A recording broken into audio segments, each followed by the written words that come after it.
Bueno, yo he de decir que tengo la suerte de ser, de tener 7 hermanos en mi casa, o sea, de ser una familia yo soy el varón mayor de 8 hermanos. Y en mi casa siempre la familia, mi padre, que en paz descanse, era la familia.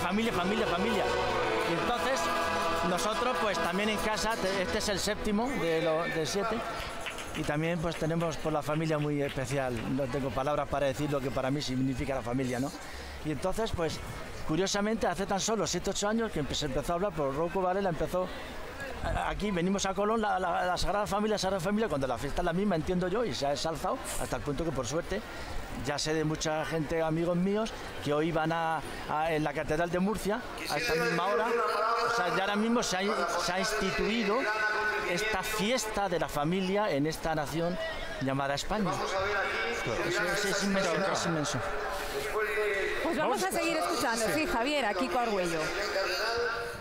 Subiréis las familias que están aquí sentadas muy cerca, serán invitadas a subir al escenario, vamos, al estrado, y se pondrán delante del altar, aquí de rodillas, y como no caben todos, porque son muchos, cerca de 300 hermanos, pues se pondrán en la escalera, y luego nos pondrán de rodillas y les darán una bendición.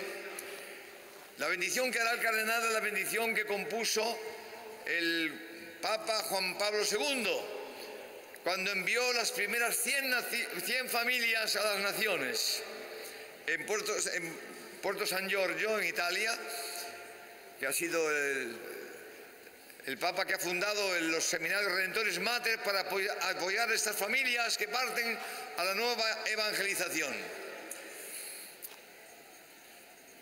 Es algo sorprendente la disponibilidad que Dios da a estos hermanos para ofrecerse a Jesucristo y a la Iglesia para anunciar el Evangelio.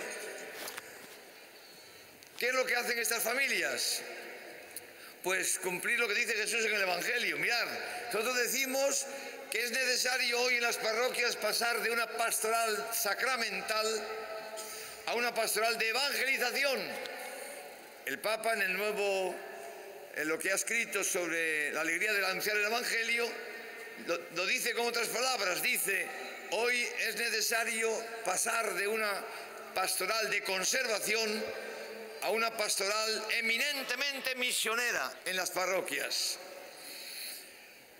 ¿Y cómo se hace esto de implantar en las parroquias una pastoral de evangelización? Pues entonces decimos, mirad, en una parroquia pues hay una iglesia y hay una zona de unas 15.000 personas que forman parte de la parroquia, pero vienen a la parroquia todavía a misa el 10%. O sea que de 100 solamente 10 personas vienen, o de 1.000, 100, etcétera. Y de 15.000, 100, o sea, hay una porcentual pequeña que está en las parroquias. Hay zonas que viene más gente, unas que es el 15%, es el 20%, etcétera.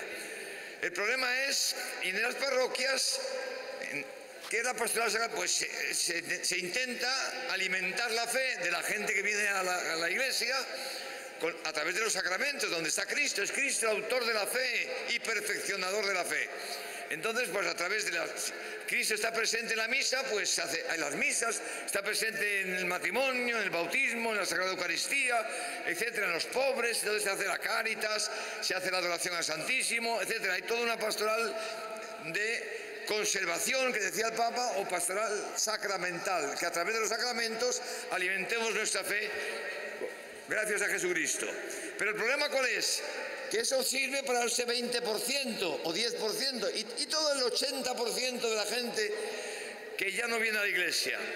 Porque para creer que Cristo está presente en la misa se necesita tener fe. Para creer que Cristo está en el sagrario se necesita tener fe. Pues, y toda esa gente que ya no tiene fe, que no cree que Cristo esté en el sagrario, ni cree en los curas, ni cree en nada. Y tenemos el deber y la necesidad de anunciar el Evangelio. Hay que llevarles el Evangelio, porque el Evangelio es la salvación, es la felicidad, es la vida eterna en nosotros. Pues haría falta encontrar una presencia de Cristo que no sea necesario tener fe. Y esa presencia existe, sí, existe. Dice Cristo: amaos como yo os he amado. Cristo nos ha amado detrás de mí hay un crucifijo, allí se me ve, o aquí lo tenéis. Amaos como yo os he amado. Cristo nos amó en la dimensión de la cruz. Le estábamos matando y estaba ofreciéndose por nosotros. Nos estaba amando con un amor infinito, enorme, hasta la muerte, dando la muerte, la vida por nosotros. Amaos vosotros así, dice, como os he amado yo, y toda gente pagana o secularizada que os vea, dirá, mira, esos son cristianos, esos son discípulos de Cristo. Amaos así, mirad ese Cristo que hay detrás de mí. Ahí se ve en la televisión, ese Cristo, amaos así. Y los paganos, la gente secularizada que os rodea, o socialistas, o comunistas, o lo que queráis, o agnósticos, dirán, no tendrán más remedio que decir esos son cristianos. Pero dice más Jesucristo, y si sois perfectamente uno, el mundo creerá. Perfectamente uno. O sea, para que el mundo crea, hace falta hacer que se muestre perfectamente uno. ¿Quién? Amar, dice amaos, pero amar, ¿cómo? ¿Qué significa eso de amaos? ¿A quién se refiere lo de amaos? Porque no se puede amar lo que no se conoce. Entonces, para amarnos tenemos que conocernos. Y te dicen los psicólogos que si tú pones en una cuartilla, dime cuánta gente conoces, cómo se llama, dónde trabaja, cuántos hijos tiene, pues no llegas a más de 30. No te caben más 30. Entonces una comunidad cristiana no puede ser muy numerosa, porque Cristo dice, amaos, que se vea cómo os queréis, que los paganos digan, mirad cómo se aman. Bien, pues esto van a hacer estas familias, van a formar una comunidad de amor, donde se van a amar. Llevan años y años estas familias en una iniciación cristiana. En esa iniciación cristiana ha crecido su fe. El pecado original que nos obliga a ofrecernos todo a nosotros mismos. El pecado, porque dice San Pablo, fijaros esto, es muy importante esto. Dice, no sé qué me sucede, que queriendo hacer el bien es el mal que se me presenta. Y dice, entonces, si hago el mal que no quiero hacer, no soy yo quien lo hace, porque yo no quiero hacerlo. ¿Quién lo hace? Y dice San Pablo, esto es palabra de Dios, el pecado que habita en tu carne es el que nos obliga a hacer muchas veces cosas que no quisiéramos hacer. O sea que ahí tenemos en la carne un pecado que se llama el pecado original, del que habla el catecismo de la Iglesia Católica, que nos obliga, el pecado nos obliga a ser egoístas, nos obliga a ofrecernos todo a nosotros mismos, nos obliga, porque nos hemos separado de Dios, a ser nosotros dioses de nosotros mismos. Por eso dice San Pablo, Caritas Christi úrgenos, el amor de Cristo nos urge dentro, nos apremia. ¿A qué cosa? Dice, nos urge al pensar que Cristo murió por todos los hombres. Entonces todos los hombres han muerto, o sea, todos los hombres tienen derecho a tener dentro vida eterna, vida inmortal, todos los hombres. Esto nos urge, hay que llevar esta felicidad a los hombres. Dice, pero dice más, ¿y por qué murió? Dice, murió para que el hombre no viva más para sí mismo, sino para aquel que murió y resucitó por él. O sea que según San Pablo, todos los hombres estamos como esclavos, como condenados a vivir para nosotros mismos, a buscarnos en toda nuestra propia felicidad. Bueno, eso es normal, que uno viva para sí, que uno intente ser feliz, por eso tiene novia, se va a la universidad, se casa, tiene trabajo, etc. En todo buscamos nuestra propia felicidad. ¿Y por qué eso es tan malo o tan grave que dice San Pablo que Cristo murió para que el hombre no viva así? Pues mirad,